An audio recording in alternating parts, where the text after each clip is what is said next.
You ain't never gave 100%. And in order to knock on the door 100 times, you're going to have to get 120. Get up out of here. You can't do this.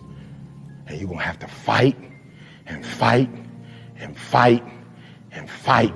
And most of you won't be successful, not because you can't do it, but you can't outlast your old you long enough to get to your new. Well, it's dedication and hard work. This is my words, to dedicate myself 100% every time to be the position that I am today. It's not 1 year, it's 10 years, 12 years, to maintain my level. It's make me feel proud. You have to dedicate yourself 100%. It doesn't mean how many hours you're training, but the way you're training, your dedication. You can have a training only 1 hour, but you give everything for that to achieve your goals. So this is what I try to do. This is make me feel proud, and I will continue to work hard to maintain that level. You should never, ever be embarrassed by those struggles. You should never view your challenges as a disadvantage. Instead, it's important for you to understand that your experience facing and overcoming adversity is actually one of your biggest advantages. They get comfortable with a win. People can get comfortable with a win, and slack off then. Slack off on the training. Slack off on the diet. They've won one. They're winners now. That's not me. You sleep on a win and you'll wake up with a loss. So I just carry on. It's just a matter of what's important to you. And what's important to you. For whatever reason, I felt like I didn't feel good about myself if I wasn't doing everything I could to be the best version of myself.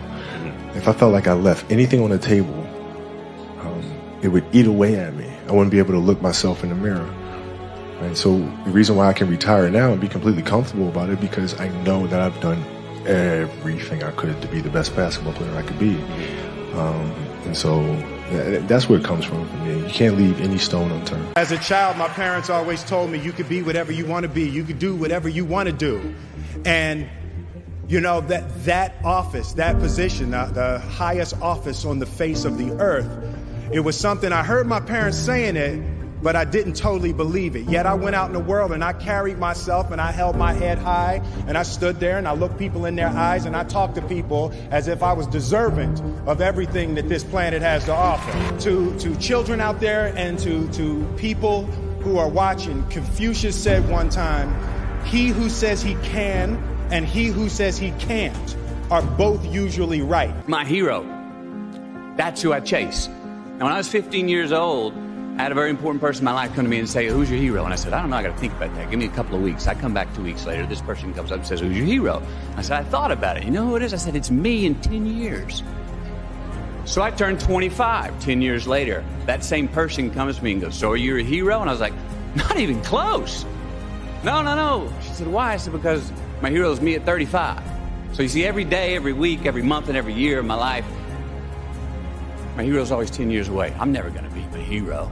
I'm not going to attain that. I know I'm not. And that's just fine with me because that keeps me with somebody to keep on chasing. Here's what I've learned, though. I think the people that have made those mistakes and that have went through those crazy changes within this business are people that have put themselves in a position to not grow. I think you go through it at one point, but then you go, oh, this is bad. I messed up one time. I don't want to mess up again. I went through my period. I got my DUI. I was out. I was drunk every night. I was chasing different women every day of the week. I did that. I started, it got me nowhere, and then I got focused, and I saw where getting focused got me. So why go backwards? You're supposed to progress. You're not supposed to digress. The man that I am today is a much more developed man than I was yesterday, and I just don't see myself wanting to ever lose that. I want to continue to be a dope example for where people can look at it and go, wow, look where he came from, look at where he is now. I got too many goals. Knowledge isn't power. It's potential power. And it's only powerful when it's applied, as you've said. I actually think the separator for people who apply and don't apply is ego. I really think I don't know everything. Ego is fear.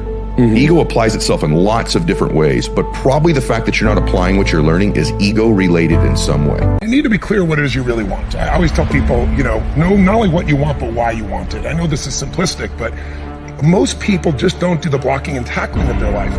The one we were talking to earlier, a great lady, and you could just see she wants to have a new business, but she never sat down to even put a plan together and says, why aren't I taking action? Well, when you're not sure what you're going to do, you're going to hesitate. And hesitation kills momentum. And momentum is what makes a sports team win. It's what makes an athlete, a business person win.